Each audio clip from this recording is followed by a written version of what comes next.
What's up, Raleigh Aces community?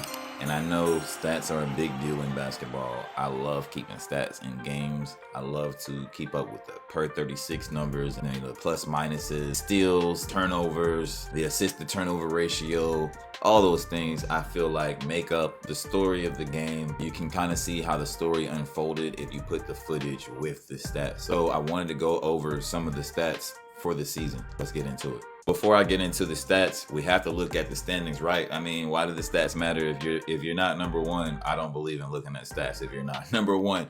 That just my philosophy. I don't know if that's, anybody else's philosophy, but I don't really care about stats unless we're winning. I do look at stats from a whole different perspective when I'm losing. It's a different mindset when you're looking at them. Raleigh Aces, obviously, number one, undefeated, unblemished on the season. We're 6-0 altogether, 100% winning percentage. 3-0 at home, 3-0 on the road. We've had some games on the road where we didn't have all our players. We didn't have coaches. We didn't have key parts of what we usually have when we're playing at home.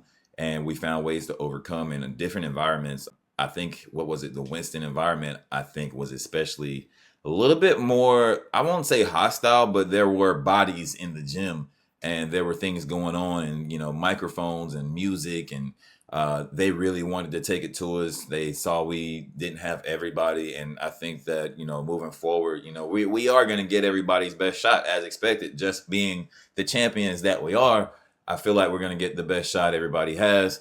And then, moving forward from that, I feel like just the hunger that the right team would have to beat the defending champions would give us, a tougher game. But, 6-game win streak to start the season. We've actually only allowed 398 points against us, which is pretty good considering that we've scored 652 points altogether, and second place on that list is 543. So almost 100 more points than the second place team, the Carolina Lady Cougars at 4-2. And we've shown that we can do that home or away. Now, whether we do that in both halves is yet to be seen. So far, what I'm noticing is, we come out in the second half like gangbusters. Like, we're never satisfied with the first half so far this season. As far as a collective group, we always want to finish the game strong and send a good message going to the next game. Let's take a look at the season stats because this is crazy. Just to start off, your starting point guard, as you see down here, you've got Jamie Cherry at about 11 points per game. Averaging a block per game, Jamie? Wow. 3.3 steals. She's averaging 9 assists a game and 3 turnovers a game. That's a pretty good ratio, for the tempo that we play at, for the style we play. There's going to be turnovers. We do have low turnover games when we're polished and playing in unison, especially when we have more familiar lineups. I feel like we play with a lot less turnovers. Also, the 3-point percentage for Jamie Cherry is at 34.6%. I look for her to get more shots up going down the stretch of the season. And one thing I know about Jamie Cherry is if she's shooting the ball, she's scoring more often than not. Down to Miranda Drummond, who's injured right now, but looking to return sooner than later. She was able to check into this game against the Chaos in order for her to qualify to play in the playoffs. She's averaging 14 points a game.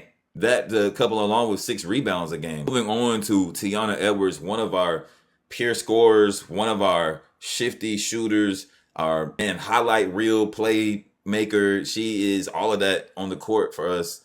And she's averaging 21.4 points per game. Still on the defensive end, being a pest in a full court situation, she's still getting you 2 steals a game. She's still able to get you 3.4 assists. The turnovers are a little higher than I know she wants. And, that also comes with trying to create for others. A pure scorer that's trying to, create for others. And it goes within the flow of the game. To be shooting 44% at 10.8 attempts a game is completely insane. So she's making about 4.8 out of 10.8 3-pointers per game, which is remarkable. And if there is a 3-point shootout, Tiana Edwards has to be in it. Has to. L'Oreal Gamble having an incredible season so far. I know she wants to play up to her standards. She's also the owner of the team. She's averaging 4.2 points per game. 6 assists per game for L'Oreal Gamble, and also 6 rebounds per game. She's also shooting 35.7% from three-point land, while shooting 5.6 threes a game. That's pretty remarkable. Now, when you look at percentages, now you're talking about things that you would naturally do within the flow of any game. There's a sample size of 6 games. That means that for the majority of the part, you're going to do this if you're playing to your average. Anything above average for, a person averaging 14 a game, anything above average for them is 17 to 20 points per game, or 17 to 20 points in a game. Move down to Grace Hunter, another big time player on our team. A dual threat, a triple threat on offense, a 3-level scorer on offense, a 2-way defender, tenacious rebounder, a glass cleaner for us. She's a solid contributor every time she plays. And, it's big time that we're able to miss her for a few games and still come out here and get wins, because she averages 22 points per game, guys. 2.5 steals per game. 4 assists per game, while only getting 1.5 turnovers, 1.5 turnovers a game. You see, she has 8.5 rebounds per game, 50% from 3, averaging 9 attempts per game. I think she's played in 4 games, 3 or 4 games. That's a pretty good sample size. Now, 77% from free throws. I know she's been wanting to improve that. If there's anything I can nitpick that she wants to improve on. Maya Johnson has been solid for us this year, not necessarily in the scoring department. She's averaging 3.4 points per game, but in the rebounding department, 4.5 rebounds per game. She gets a steal per game, doesn't turn the ball over much, and is going to get you a half a steal a game as well. That means that she's a threat on the defensive end. And if you watch Maya play defense, she's in the right place at the right time. She's doing a great job not fouling in the paint. She's doing a great job keeping her arms up, making people finish over the top down the stretch of the game. And I think that's what you need on a championship team, is people who service in roles like that. Next, you have Jasmine McDonald, also a new addition to our team. And she's fit in very well with what we're doing. She's averaging 4.5 points per game. But when you slide over here, you see that she's got 5 rebounds a game. She gets you an assist per game. Doesn't even turn the ball over much, okay? So that's what you want. Still will get you a steal per game, half a block per game. And she's also a 3-point threat as well. She averages 5 3-point attempts per game. We know she's a knockdown shooter, and we expect that to be, a huge threat for us down the stretch of the season. Julie Prim is an amazing player. In my mind, I think that she is like Dennis Rodman reincarnated. She has the tenacity to do these things all game. She's averaging about 9 points per game, about a steal a game. She still gets you a couple of assists every game, and she's averaging a whopping 11.4 rebounds. This coming after a 20 rebound game against the Greensboro Chaos.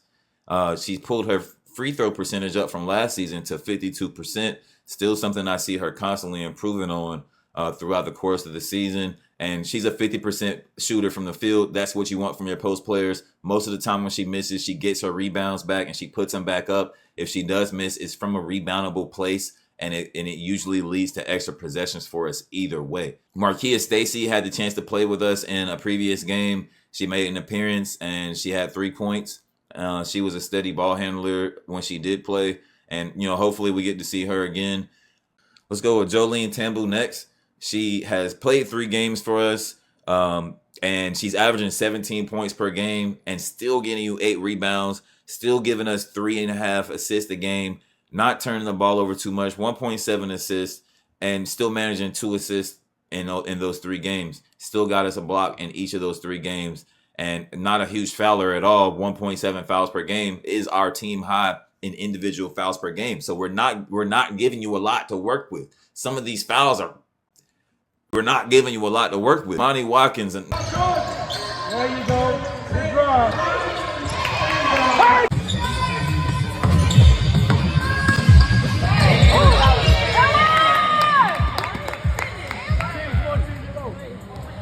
Not much can be said that hasn't been said already, but you can never say enough about a player who goes out there and gets you 26.5 points per game, guys.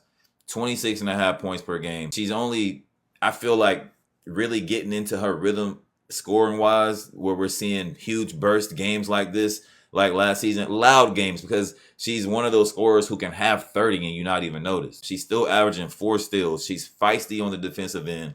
I see her play her heart out on offense and then still sit in the chair on defense, and that's what I teach. And it's admirable to see her go out there and put her body on the line to the point where she's able to go to the floor, finish the bucket, get to the free throw line, be a, let's see, this season, she's a 79% free throw shooter. I think last season she was closer to 90% for the season and shot 10 free throws per game. So a little bit below her standard in free throws. I think that if she was last year shooting close to last year's 90%, maybe she'd average 28 a game.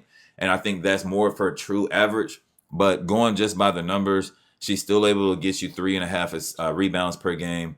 And she's shooting 32.4% from threes, which is below her average from last season. But I do see an uptrend in the last 2 games where, she shot 8.5 attempts per game. And she's still shooting 50% from the floor, which means when her three-pointer's not working, she's going to the basket. And a team that averages 111 points.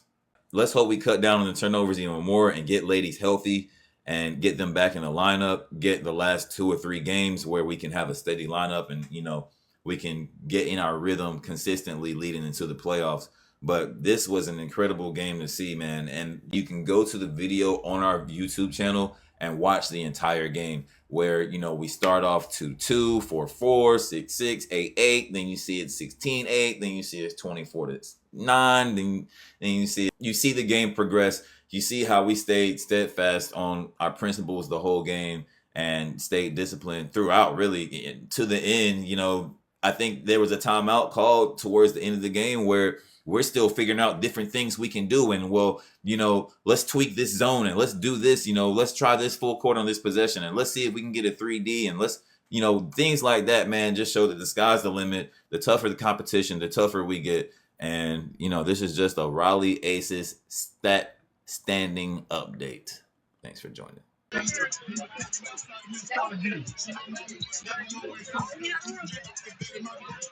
she don't look shoot now. I'll show you the shoot. Yeah. That's right.